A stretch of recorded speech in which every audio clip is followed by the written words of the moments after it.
Well, good afternoon and welcome to the Idahoan Show. Someone recently commented on one of my older videos asking, hey, do you still carry that gun? What are your current EDC preferences, or could you make a video about it? And so that's what I'm doing today. And the short answer is, yeah, I do still carry that gun. My EDC guns haven't really changed much in several years.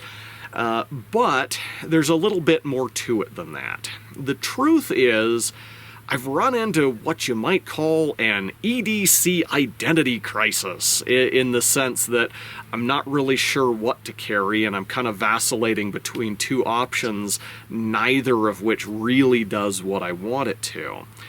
And the reason for this boils down to what I'm going to call the Enigma of rural EDC.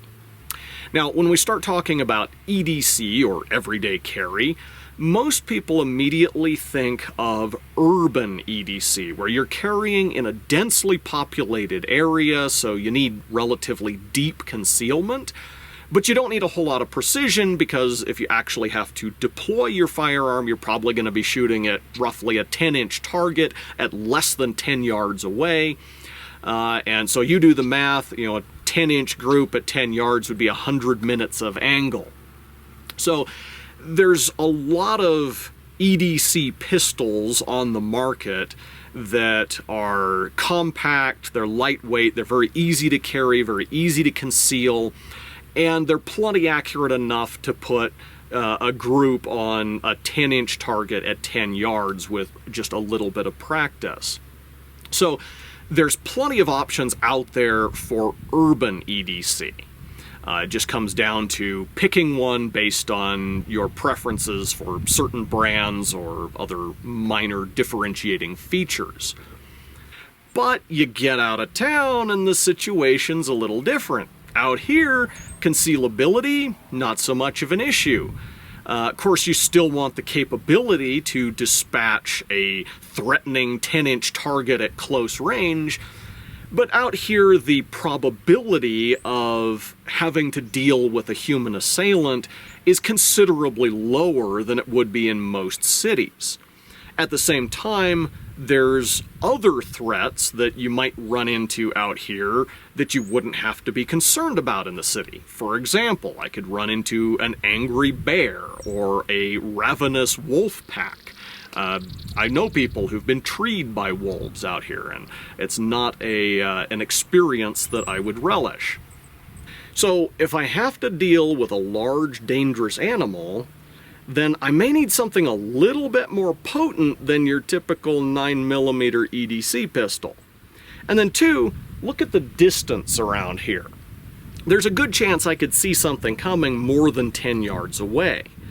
Now, you might say, well, if you've got distance between you and the threat, that gives you a chance to avoid the threat, or you don't really have to deploy your firearm until it's close enough to actually present a threat. Well, that's true, but what if I'm not the target that's being threatened? What if I've got livestock 100 yards over there that are being attacked by wolves? I want to be able to deal with that situation without having to sprint the 100 yards first, and I want the precision to be able to shoot with confidence that I can take out the threat without injuring the animal that I'm trying to protect. Or what if it's something a little bit less dramatic than wolves attacking my livestock? What if it's just a jackrabbit eating my haystack, or a ground squirrel digging holes in the pasture for my livestock to step in? That's a situation that I still want to be able to deal with from 50+ yards away. Well, the vital area of a ground squirrel is only about 1 inch in diameter. So, again, you do the math, 1 inch at 50 yards is about 2 minutes of angle. So I need something that is roughly 50 times more precise than your typical urban EDC pistol.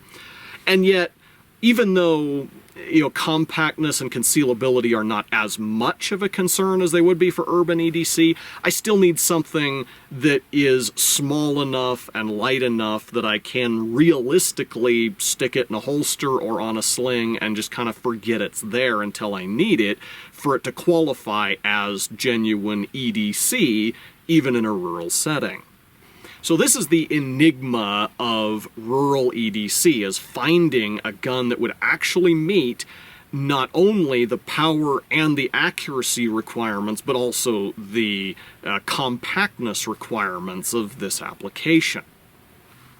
So like I said, when it comes to EDC, I'm kind of torn between two options, neither of which really does what I need it to. On the one hand, kind of my default option still is a .44 Magnum revolver, Smith & Wesson Model 629. This really doesn't have the precision that I need, but it's better than nothing, and it's small enough that I can realistically carry it around. The other option is this AR-15 pistol, which does give me the accuracy that I need, but being chambered in .223, it's debatable whether it gives me the power that I need, and even though it's more compact than a comparable AR-15 rifle, it's still kind of huge, and so it's not really practical to carry around most of the time. Now, you might well ask, if neither of these options really meet my needs, why haven't I just gotten myself something that does? And there's kind of three reasons, or three excuses that I would offer in that regard. One is that money's been kind of tight this year, don't really have much of a budget for buying new guns at the moment. Two being that a lot of my time lately has just been taken up dealing with other emergencies of life, like fixing vehicles, and so haven't had a lot of time to really study on the problem. And then three, there's really nothing that exists on the market that would meet my needs as far as I know. Now, as an engineer and inventor, a little thing like lack of existence by itself wouldn't stop me from getting what I need. Taking new ideas and making them a reality, bringing new products into existence, that's what I do. But I just haven't had the time or the resources to do it yet in this case. So hopefully sometime in the future I'll be able to make a video about the solution to the enigma of rural EDC, but for now, I just wanted to make a video talking about the problem. So, to restate the problem and maybe formalize it a little bit better, to really qualify as a good option for rural EDC, a gun's got to be compact enough, basically the size of a large pistol or smaller so that you can realistically carry it around all day. It's got to be powerful enough. I'd say probably 1,000 foot-pounds of kinetic energy minimum. 1,500 would certainly be better. It's got to be accurate enough. We're talking 2 minutes of angle or better from a bipod or an improvised rest, and 10 minutes of angle or better from an unsupported standing position, as probably our minimum accuracy requirements. And then this probably goes without saying in any defensive firearm, but it's got to be semi-automatic and have at least like a 15 to 20 round magazine capacity. So I know there's a lot of guns on the market that meet a few of those criteria, but I'm not aware of any that meet all of them.